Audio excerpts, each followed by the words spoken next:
This is the IELTS listening test.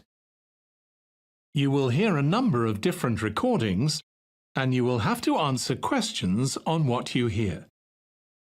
There will be time for you to read the instructions and questions, and you will have a chance to check your work. All the recordings will be played once only. The test is in 4 parts. At the end of the test, you will be given 10 minutes to transfer your answers to the answer sheet. Now turn to Part 1.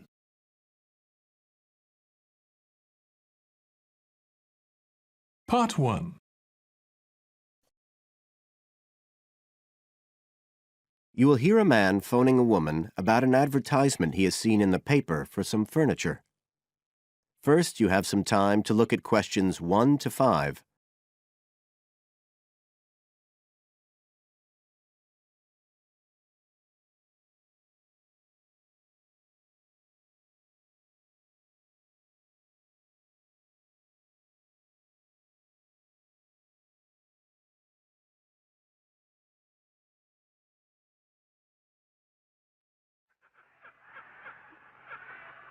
Hi there everybody, and welcome to Animal World. Before you start your visit, I'd just like to tell you about a few special events happening here today. They're all free, and I'd really encourage you to go to as many of them as you can, as I think you'll learn a lot. The first event is called the World of Ants, and it's happening this morning, quite soon, in the insect house, which is just a short walk from here. The well-known entomologist, Dr. David Crocker, who many of you will have seen on television, is giving a lecture all about ants, the different types of ants, how they organise themselves, what they eat, their behaviour, and so on. It's actually a fascinating subject. So, The World of Ants, a lecture by Dr. Crocker in the insect house, and it starts at 11 o'clock and lasts for 60 minutes.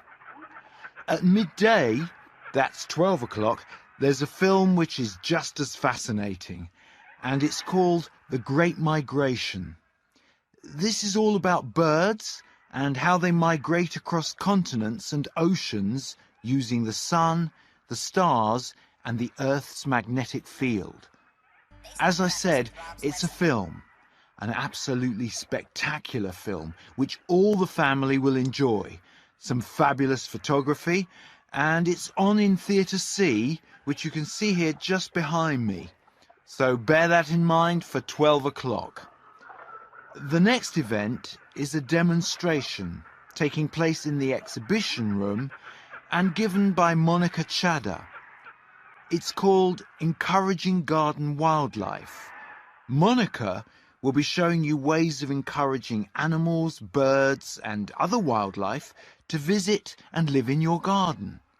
How to place boxes for nests, what food to put out for them, and all sorts of practical advice. That's at 2:30, so just after lunch. The final free event for today is Birds of Prey. Tasha, their keeper, will be giving a display of some of our most magnificent birds and how they fly, and I thoroughly recommend this event. The display includes eagles, vultures and owls, and will be starting at 3:45 on the lawn outside.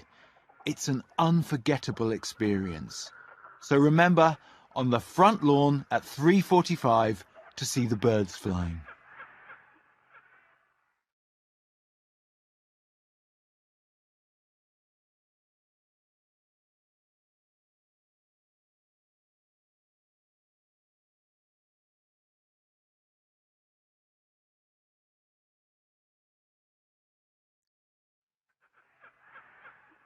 Now, I'll just give you a few directions before you leave, especially for those of you who are feeling a bit hungry. When you leave the main building, you come to an area where the path divides. If you take the right-hand path, you'll see the lake on your right, and exactly opposite the lake on your left is the gift shop. Apart from selling gifts, it sells snacks, sandwiches and light drinks. If you walk on past the lake on your right, you'll also see the penguins. Go past the penguins and you'll come to the restaurant, also on your right. Don't go too far or you'll come to the aquarium.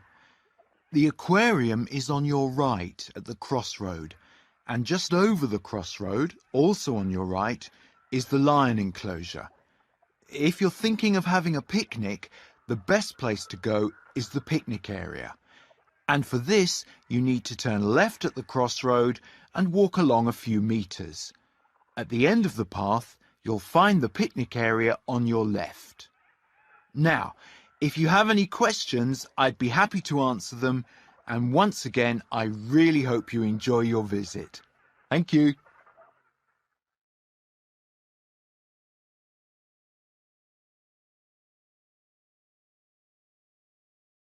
That is the end of part 1. You now have 1 minute to check your answers to part 1.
Part 2. You will hear a talk on New Zealand radio about an art sale which is being held to raise money for charity. First, you have some time to look at questions 11 to 13.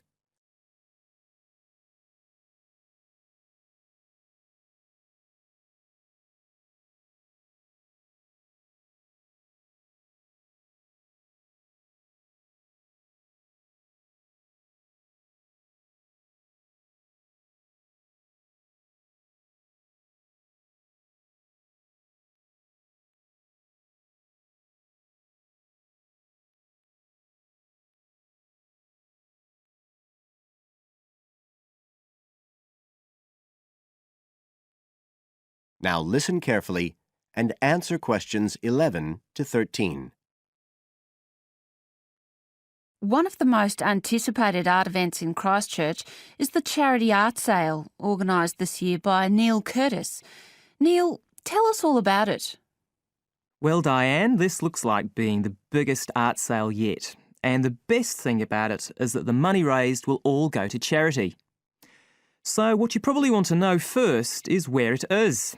Well, the pictures will be on view all this week, most of them at the Star Gallery in the shopping mall. But we have so many pictures this year that we're also showing some in the cafe next door.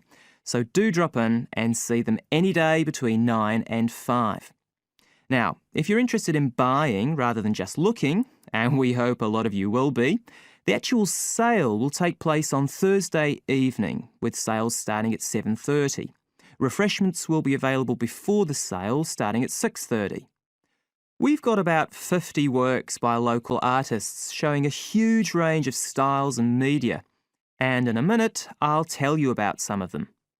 You're probably also interested in what's going to happen to your money once you've handed it over.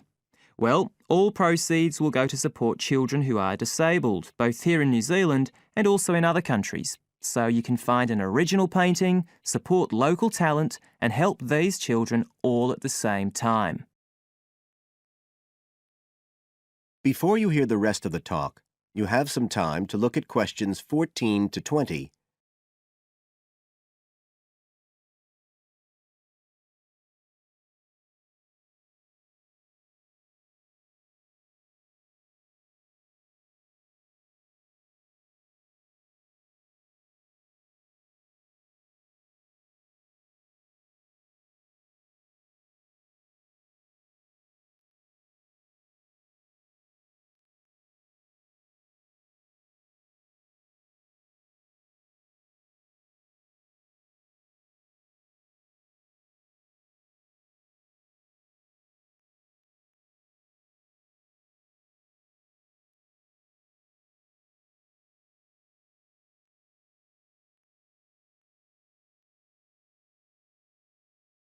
Now listen and answer questions 14 to 20.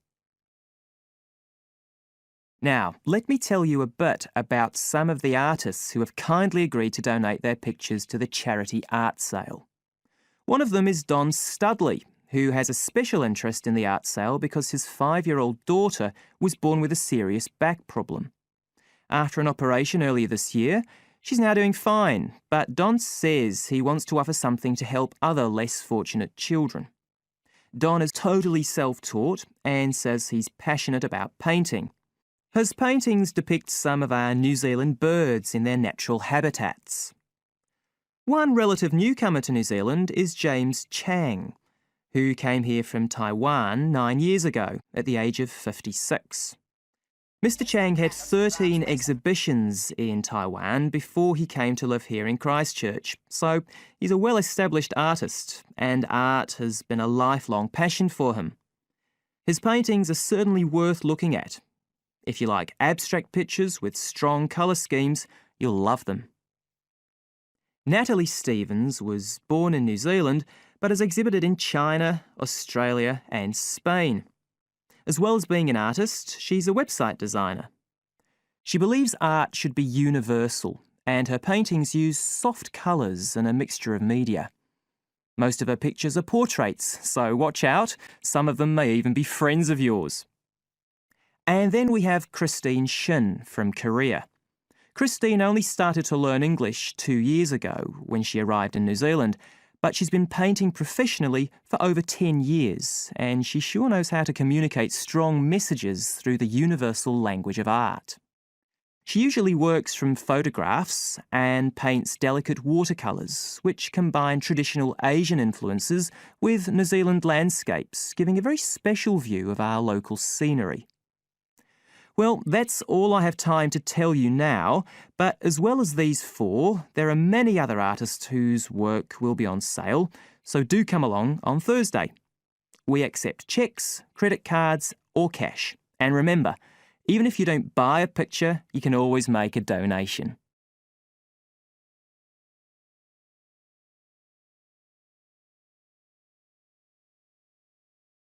That is the end of part 2.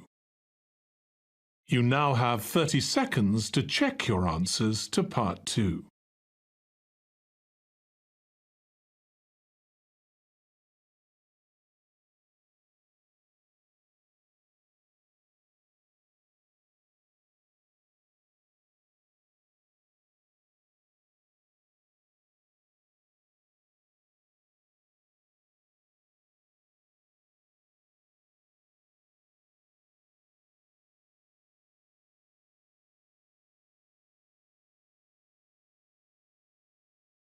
Part 3.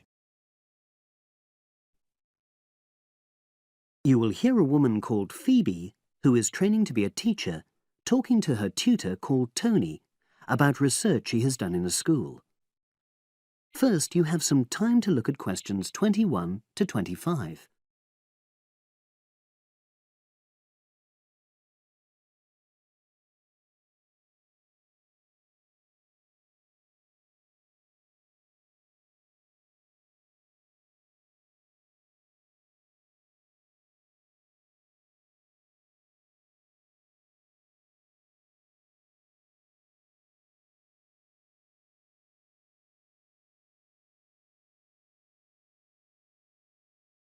Now listen and answer questions 21 to 25.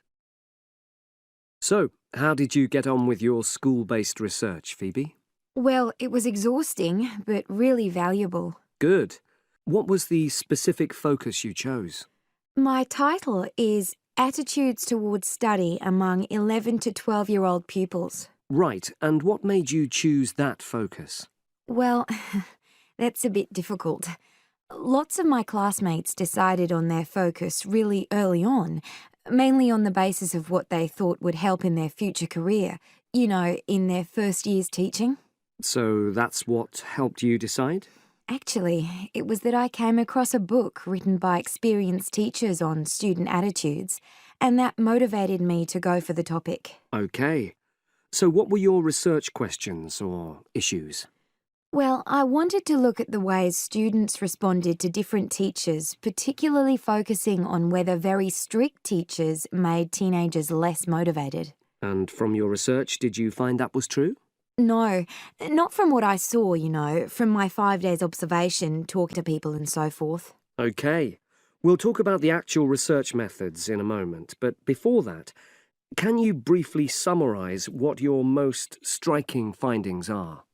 Well, what really amazed me was the significant gender differences.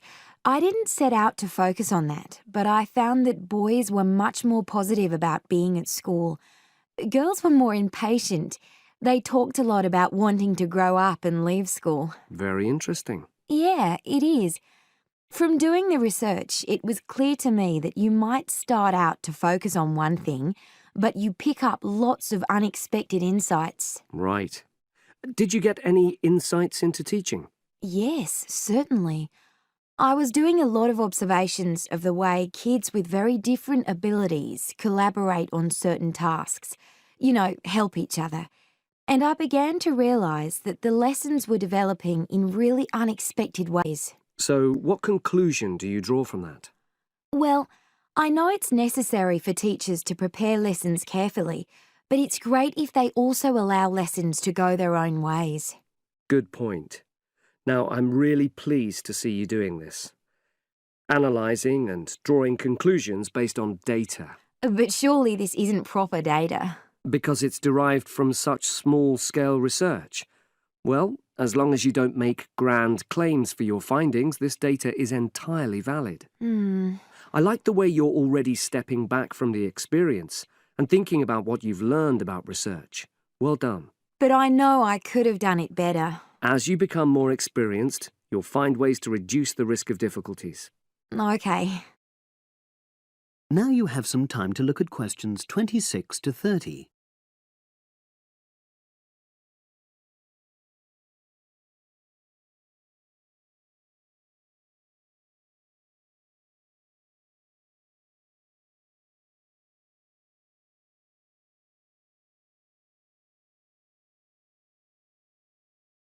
Now listen and answer questions 26 to 30.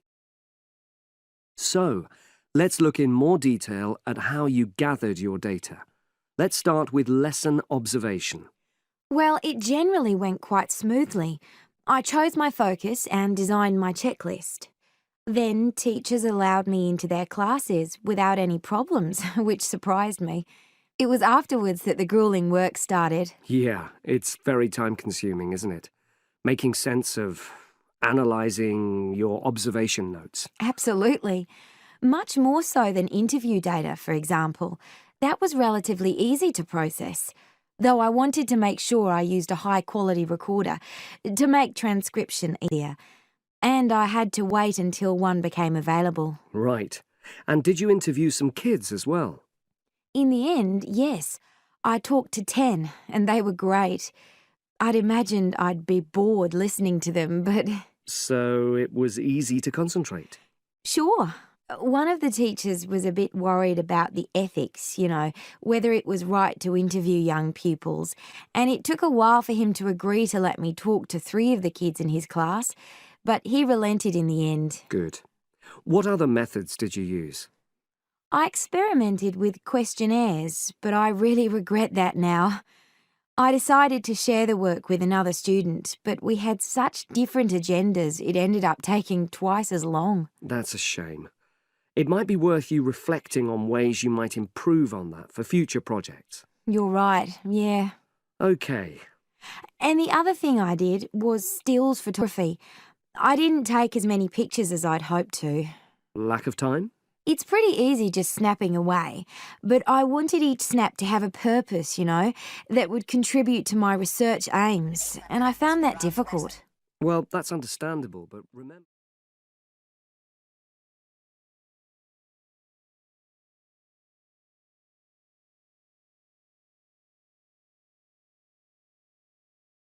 That is the end of part 3. You now have 30 seconds to check your answers to part 3.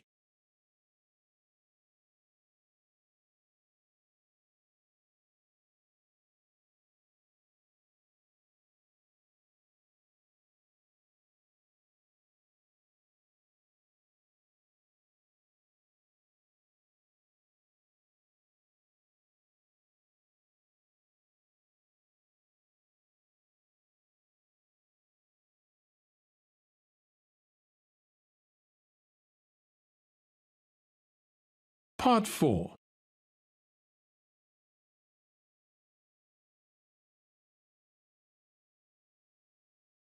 You will hear a university librarian giving a talk to new students. First, you have some time to look at questions 31 to 40.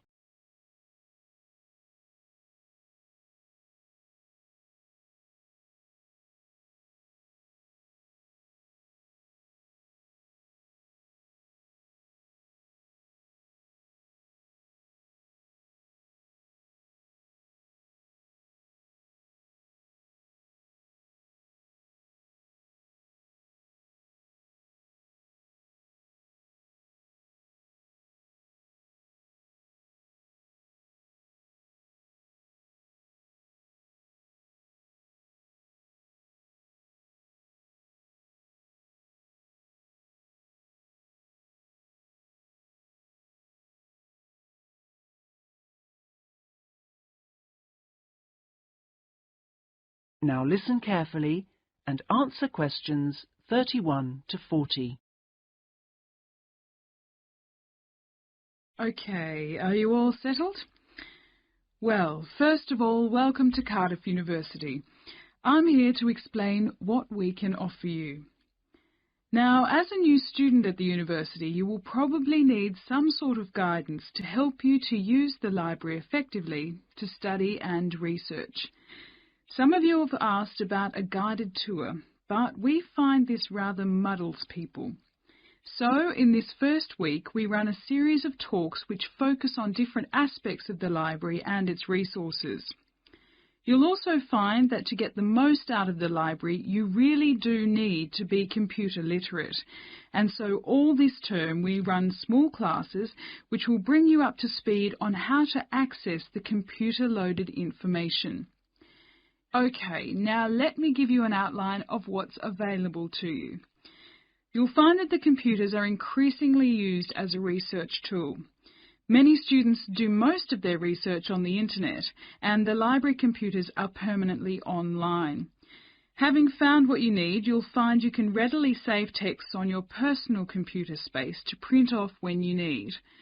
You might think that it is the fastest way to get information, but the links can be slow. Clearly, you can find lots on there, but much of it is useless information, as it is from highly debatable sources, so be critical. You'll also find that the library has loaded several CD-ROMs onto the computers from specialist reference sources, such as the MLA. It means we can expand what we offer you at very little extra cost, and saves us having to invest in more and more books. The CD-ROMs contain exactly the same information as the reference books, as the two are updated together. Now, most of you will need to refer to journal articles in your work, and you'll find you can also access these online, and we encourage you to do so. Clearly, some of you will find the printed version more accessible as it sits on the shelves, but I'm afraid the intention is to phase these out eventually. However, you will still be able to print off a version of the text rather than photocopying the journal pages. So you must get used to working online. Naturally, we do still have the full range of classic reference books, additional to the CD-ROMs for you to use, and there are several copies of each one. This is because some of you may prefer to borrow a book rather than sit in the library. There is a restricted loan time on these, so that they are not missing from the shelves for too long. Although there is a section manager for each part of the library, they are very busy, and so if you do get stuck looking for things, you should ask the relevant cataloguing assistant. As your training supervisor, I just oversee your induction and will not be around after this initial week.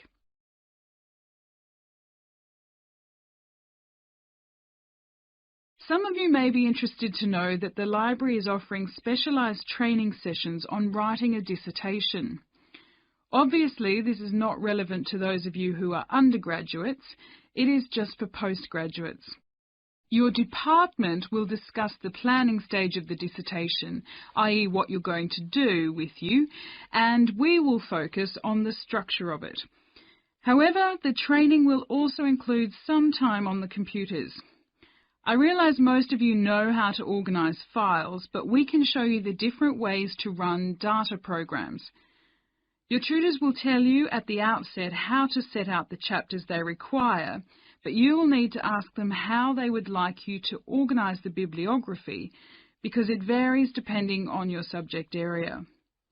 When you've got something together, the trainer here will look through the draft version for you to see if it's okay. And one final point, for those of you who have registered from abroad, we can offer individual sessions on dissertations if you feel you need them. If you require language lessons, then they are available from the International Centre next to the Law Department.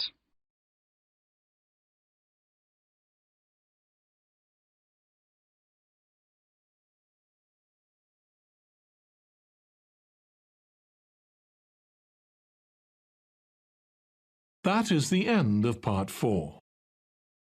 You now have 1 minute to check your answers to Part 4. That is the end of the listening test.